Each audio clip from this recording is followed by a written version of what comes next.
Now we're coming into Buchanan, Georgia, and I thought I'd show you some of the ways you can prospect out here without spending a lot of money, buying a dredge and that sort of thing. Just things you could do with hand tools to get gold. Now all I'm doing with this metal detector is I'm looking at the ground type, mineral type that I'm in. 70 and above, it gets very heavily mineralized, and that's what I want. And I can actually track in a percentage the black sand as I'm going along, and all I'm doing is I'm hunting for the higher percentages of iron ore or black sand as I'm going along, scooting along. I'm using a very small coil on the end, so it's extremely sensitive. Well, now here's the setup. I've set up a sluice box here, and what I'm going to do is I'm going to take a metal detector, and our gold vein's going right down this little bar here, and I'm going to mark that with stakes. I'm going to give you a yogiism. You can't find anything unless you know it's there already, so how's that? And what you really want to get good with is a metal detector, so you can zero in on where the gold is running, and then you just take it out with a shovel and bucket, or individual nuggets if you're in that size of gold, and your gems will also be running very close to that line as well.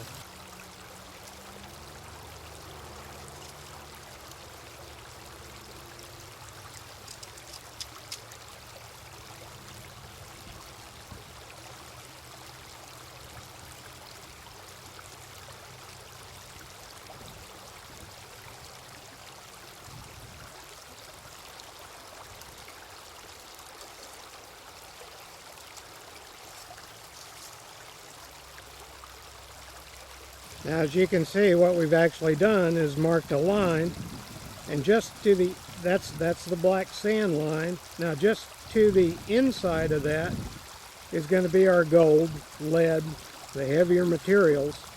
So I'm going to go inside of that line with a shovel, and we'll go ahead and grizzly a lot of that off. I'll show you how to do that. And what we're going to do is we're going to take and use these screens to screen off our material, also called grizzly it off, and they all fit in a bucket. Next one's that size, that size. Finally, our largest.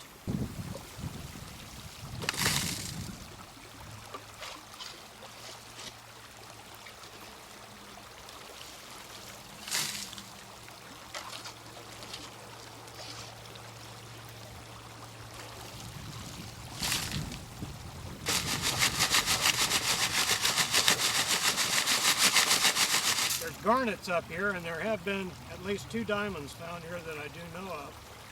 We can take that and take a look at it later. Okay, and what we finally end up with in the bucket, we just put through our sluice.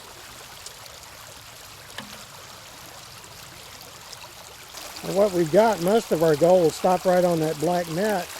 And as you can see, I've found a brass fishing lure, and it stopped right there on the black mat.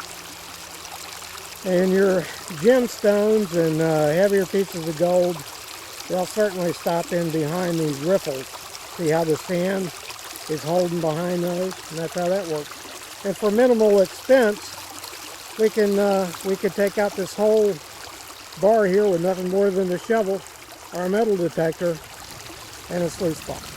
My prospecting partner for the day, that's Benson Hartle, and he's got a sucker tube gun, and I'm going to show you how I found the very first nugget I ever found out here, and it came from right here. There's a gold belt going right across here, and what we have is bedrock intersecting the stream. In fact, I pulled a number of nuggets out of here, but this is the first one that I ever found right here. Don't know if you can see that. And what I do now is I keep that in a bottle, and I use that to calibrate my metal detector with. Now what we're going to do is take our metal detector on the bank there, go along here, find the hits, and then we're going to suck them out with that that little mini dredge or hand dredge, whatever you want to call it. And you can build those or buy those. It's a very efficient way, low-cost way to find gold nuggets in a stream. What I'm using today is a White's GMT metal detector. Now, if you use a metal detector for gold, you want to use one that is above 14 kilohertz in frequency in a VLF type of detector. This one is 60, and it'll pick up extremely small pieces of gold, and that's what you're after. You want to know where it is, even the small pieces, not just the big ones. Hear it? Look. Does it every time we go over it.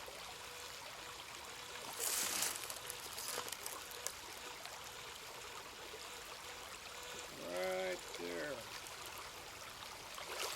Alright, so we're going to mark that. Now what we've got in the hand dredge, just a tube that comes up, and as we suck up with this plunger here, our material, it'll come out of the tube, fall in the cup. That's all it is. Let's see what we found.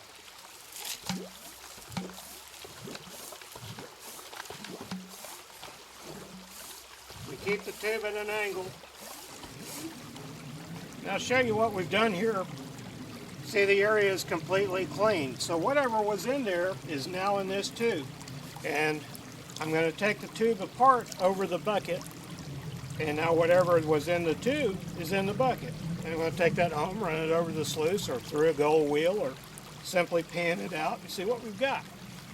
Okay, this property has been mined now for over 140 years. Gold's been coming out of here, and people wonder, how does that happen? Well, each flood that comes along, the gold veins that are in the property are exposed. And the old ancient creek that flowed from here on down to Carrollton, this was just a tremendous river flood system at one time. It eats into that old bank and releases the gold that it was moving at the time. Now, here's what we have up here. This is hard pack. This is ancient river gravel. See, it's round, and it's in here with no real rhyme or reason to it. It's literally been pounded into this bank. And what you have down here, these are the quartz veins going up here, which you have quartz, gold, iron, typically. Here's a little spot iron on this quartz. And this is where it's releasing into the stream. So every flood we have in, a little more gets released. And so people are continually mining this stream now for at least 140 years that I know of. But, this is it. We're standing on the bedrock. This is the bedrock right here, and it's rotting away. And as it rots away, we have these quartz stringers, which are exposed, and where they mate, that's usually where your gold is coming from, where the vein is. And it just releases right in the stream with every flood. Now, my mining partner here, Benson, was asking about the quartz and how that worked. Well, as you see, we've got a perfect stringer of quartz going right up through here. And we could actually, if it had a gold vein in it, how I would know that, I'd take that metal detector and I'd just follow it. And it'd break off a piece here. And you see there that rusty material, so it's got iron on one side of it. And if we actually found gold on into the dry area, we could follow that vein up and eventually take a vacuum cleaner, nothing more than a vacuum cleaner on a generator, and suck the gold out with that. Well, now it's nighttime. We're going to go out looking for diamonds and rubies with a fluorescent light. A ruby under ultraviolet light. Emerald. There's a diamond at the top of this star. It will glow blue under ultraviolet light. There's a red ruby to your left, and it'll glow a brilliant red.